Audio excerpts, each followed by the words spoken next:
দীর্ঘ এক যুগেরও বেশি সময়ের আইনি লড়াইয়ের সফল অবসান হলো।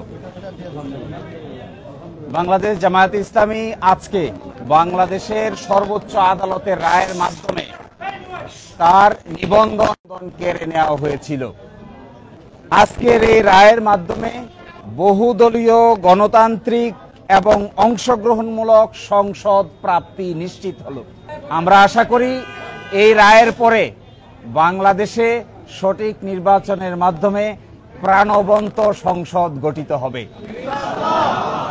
সকলেই তাদের ইচ্ছা অনুযায়ী ভোটাধিকার প্রয়োগ করে জামায়াতে ইসলামীর নেতৃবৃন্দকে বেছে নেবেন, এটা আমরা প্রত্যাশা করি। এবং আমরা এটাও প্রত্যাশা করি, ইলেকশন কমিশনকে নির্দেশনা দিয়েছেন রেজিস্ট্রেশন এবং অন্য যে সকল ইস্যু ইলেকশন কমিশনের সামনে আছে বা আসবে সেগুলো যেন দ্রুতই নিষ্পত্তি করেন। এর এই মাধ্যমে আজকে বাংলাদেশ জামায়াতে ইসলামী তার নিবন্ধন ফিরে পেল এবং প্রতীকের ব্যাপারটিও ইলেকশন কমিশনের সামনে রেফার করা হলো আদার ইস্যু হিসেবে।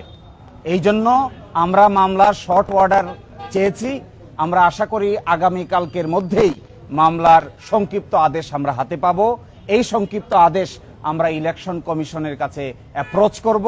বাকিটা ইলেকশন কমিশন আইন অনুযায়ী অতি দ্রুত জামাতের নিবন্ধন এবং জামাতের প্রতীক বুঝিয়ে দিবেন, এটা আমরা প্রত্যাশা করি। যে আজকে যে ডাইরেকশন দিয়েছেন আপিল বিভাগ, সেই ডাইরেকশনে তাহলে যেন ইলেকশন কমিশন এটা ডিসপোজ করে। এই অন্য ইস্যু বলতে আমরা বোঝাচ্ছি এটি হলো প্রতীক সংক্রান্ত ইস্যু। আমরা আশা করি ইলেকশন কমিশন নিবন্ধনের ইস্যু নিষ্পত্তি করবেন, একই সাথে অন্য ইস্যু হিসেবে দাঁড়িপাল্লা প্রতীকের ব্যাপারটিও নিষ্পত্তি করবেন। না, আমরা প্রত্যাশা করি বাংলাদেশ সুপ্রিম কোর্টের সর্বোচ্চ আদালতের রায় চূড়ান্ত।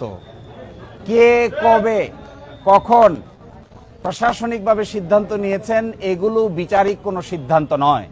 এই জন্য আমরা প্রত্যাশা করি ইলেকশন কমিশন রায়ের কপি পাওয়ার পরে এই দুটো বিষয়ের সিদ্ধান্ত নিবেন এবং আমাদের প্রত্যাশা কার্যকর হোক, এটাই আমরা গভীরভাবে বিশ্বাস করি। যে মূল পিটিশনের বাইরে আরেকটি পিটিশন যে অ্যালাউ করেছেন এটা ওইটার সঙ্গে কানেক্টেড, ওটা আজকের কোনো বড় ইস্যু নয়, সেই জন্য এটা এখানে উল্লেখ করা না করার মধ্যে কোনো পার্থক্য নাই। না, এটা জামায়াত ইসলামীর পক্ষ থেকে বিবৃতি দেওয়া হবে সময় মতো। আপাতত এখানে কেউ অ্যাড্রেস করছেন না। আপনাদের সবাইকে অসংখ্য ধন্যবাদ ধৈর্য ধারণ করে এখানে কষ্ট করে সময় দেওয়ার জন্য।